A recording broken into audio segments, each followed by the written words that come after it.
Hi there, I'm Rex King, and welcome back to another episode of From the Archive. And today we talk about Reflections in a Golden Eye.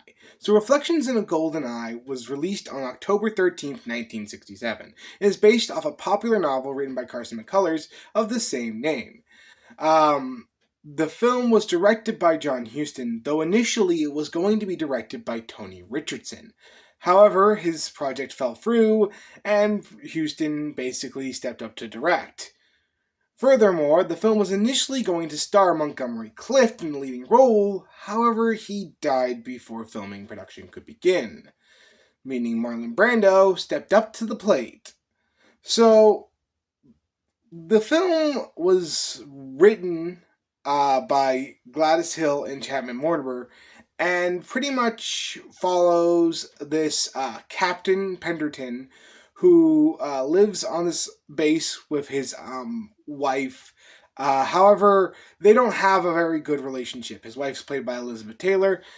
She's cheating on him with their neighbors, played by Brian Keefe. And Brian Keefe has his own problems with his wife, played by Julie Harris. And this is all compounded when Pendleton, who is really struggling to find himself and feels something is missing, when he ends up seeing this guy played by Robert Forster, who's a army private in this film, who literally rides around on a horse butt naked, and this awakens something in Pendleton. However, he's unaware that that army private is secretly breaking into his house every night to stare at his wife and touch her, well, lingerie. So yeah, this film has a lot going on, and as such, you can feel yourself getting lost in the shuffle at times. But I do feel like this is another film that showcases what John Huston was really good at: character films. This movie has a very thin narrative. There's really nothing interesting to latch onto here narratively, but the characters are so fascinating. And John Huston knows that, so he lets his actors play with the characters and lets their performance and the writing shine through here. And I really love that. There are some keen moments, especially with Captain Pendleton, when he's starting to really kind of realize what's been awakened in him. Basically, he's realizing he's a closeted homosexual, but he obviously wants to be this man, this ideal man he has in his head, someone who's strong and is commanding, but he's none of those things, and thus he feels inadequate. This is compounded when he decides to take his wife's horse out for a ride. However, he really has no experience horse riding, and as such, the horse goes wild.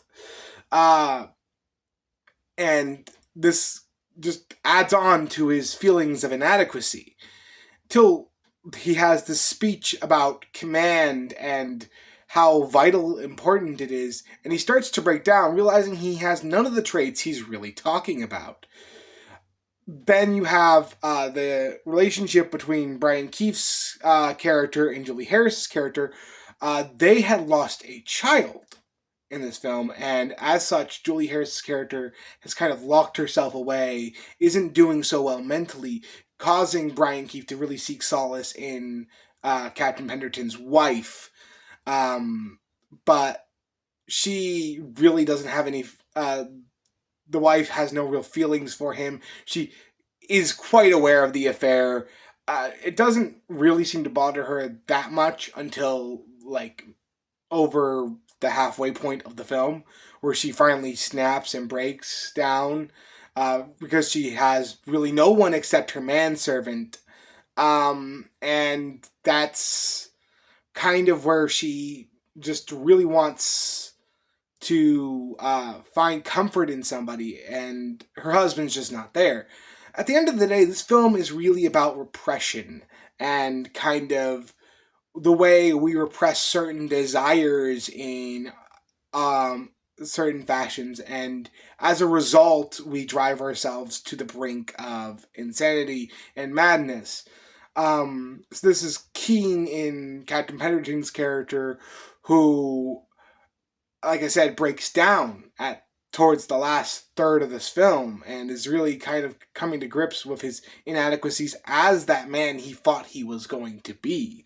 The only character who really kind of gives into her desire and doesn't repress it is Elizabeth Taylor's character as Captain Pendleton's wife. She's horseback riding, she's free, she's always open about who she is, and she doesn't like her husband, and she makes that kind of apparent. She as having this kind of very seedy affair with her neighbor. She doesn't really repress any of her desires. She feels something, she goes for it. And as such, she's the most free character in this film. Everyone else is kind of repressing something one or another. Even Robert Forster's character, who is kind of surrounded by men day in and day out, as such has this repressed desire, and that gets awakened when he sees Elizabeth Taylor's character nude one night, and he just becomes overly obsessed with her. And you know this is going to lead to some tragedy. All of this leads into a head when, I'm going to go into spoilers here, when one night when Robert Forster's character enters the house, Pendleton sees him and thinks that this is the moment, that he's coming up here for him. And then he sees Robert Forster's character go in to see his wife, and he just loses it. And he ends up shooting Robert Forster's character, and this is essentially the tragedy that this film was leading up to. I really like this film. Now, there are two different versions out there. One that is the standard Technicolor of the time, and one where the colors are more muted like John Huston intended. It's more of a goldish tint to it. And I personally prefer the goldish tint. I always like seeing a director's vision fully realized, and I think that version of the film is the one where it's more likely what John Huston wanted people to see. But if you're not into that, I can see you going to the Technicolor version. There's a lot of critics who prefer the Technicolor vision. But I personally prefer the more muted golden tint of the original version. And I think it adds new layers to the film and kind of drives points home that they're trying to make. At the end of the day, Reflections in a Golden Eye is a difficult film to understand at first, but as you go deeper and deeper in with the characters, you start to really get what the film is going for and what the story was going for. So I definitely recommend this one to someone who's looking for a different watch. People who love character studies are going to love this movie.